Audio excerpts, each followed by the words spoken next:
Hey guys, here to do another review today. This time it is on Beast Wars Neo Sling. I think that's how his name is. It's been a while. And the guy, he's another kind of dinosaur with a big fin on his back, so don't quote me on any kind of dinosaur names or ask me. I'm sure one of my fans or someone who watches the video will put a comment down there and tell everybody what it is, because to me it's a cool dinosaur with sharp teeth. So, onto the actual figure itself. The paint for this guy, I would give a nice 5. There's not a lot on, but what is on is enough for the figure. That brings out a little bit more detail. He's got nice red eyes, red orangey eyes, but they're still kind of red, so let it slide. Grey paint app on a green plastic, which works well. Again, in contrast to his yellow, which randomly seems to appear throughout the figure. The yellow plastic, sorry. So it's an interesting choice of colour. They've used green, grey and yellow. Unfortunately, where the fin is, there is a big yellow area, which shouldn't really be there if you ask me. But when you see him in robot mode, you'll understand more why it had to be there, because of his little gimmick. I won't show it here, I'll show it in the detail section and in the robot detail section. So for the look of this guy, I give him a nice solid 6. He looks good. I mean, the only real problem I have with this is they couldn't find a way to store the feet. The legs are very visible as well as the feet. Apart from that, all of his robot mode is hard to see unless you look at the bottom where you can tell where his head is. But if you're just lying him down, unfortunately his legs and feet do stick out a little bit, which is a shame if you ask me, but there you go. Articulation, a 5.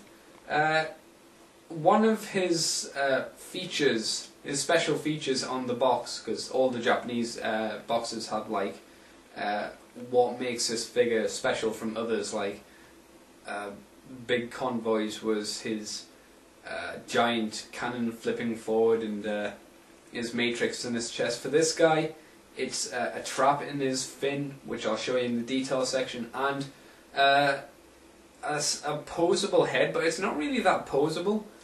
It's got a ball joint on it, and it's got this another joint which allows you to flip it so it looks like he's looking down, but that's really for the transformation.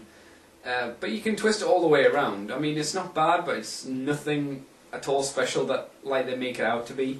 He's got a joint in his jaw as well, which means you can open his mouth slightly and close it, which is quite nice. Ball joints for all of his legs, front and back, but unfortunately, you know, it doesn't seem to...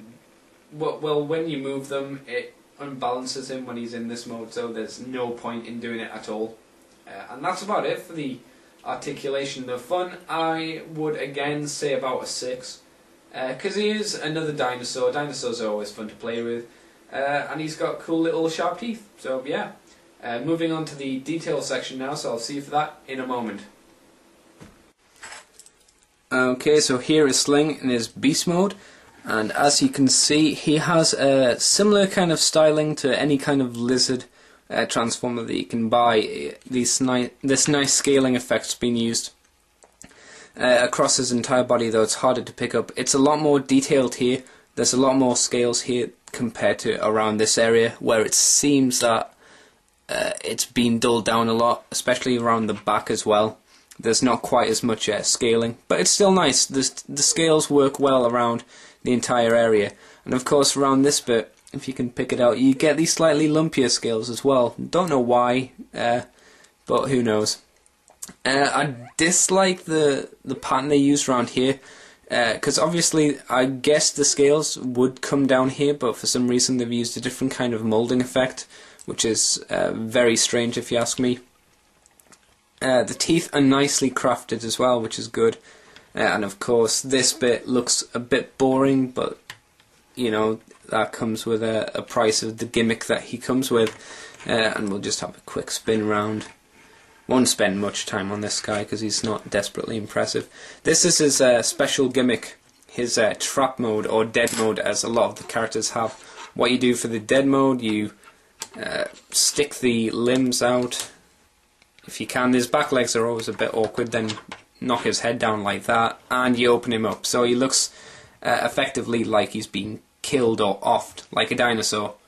And the point of these kind of modes was so that, say, an unsuspecting transformer or someone would kind of go, "Ooh, dead transformer." I don't know why, but stand on top of this little bit, which looks a bit like a flower pollen thing, and you'd press that and he'd get caught in the trap. Poor drill bit. Away you go. But inside you get a lot of nice detail, a lot of nice paint up. This is where all the paint up's been put as well on this toy to make it look interesting. You've got little lifts up here, a bigger lift, and it's all nicely lined as well. And also the trigger's quite nice because it's not just a solid bit of plastic, it's got some rivets or something put into it as well, which is good. And of course all around here kind of like teeth. So yeah, quite a nice little mode, but you know, doesn't really save the figure. But I'd say this is his better mode.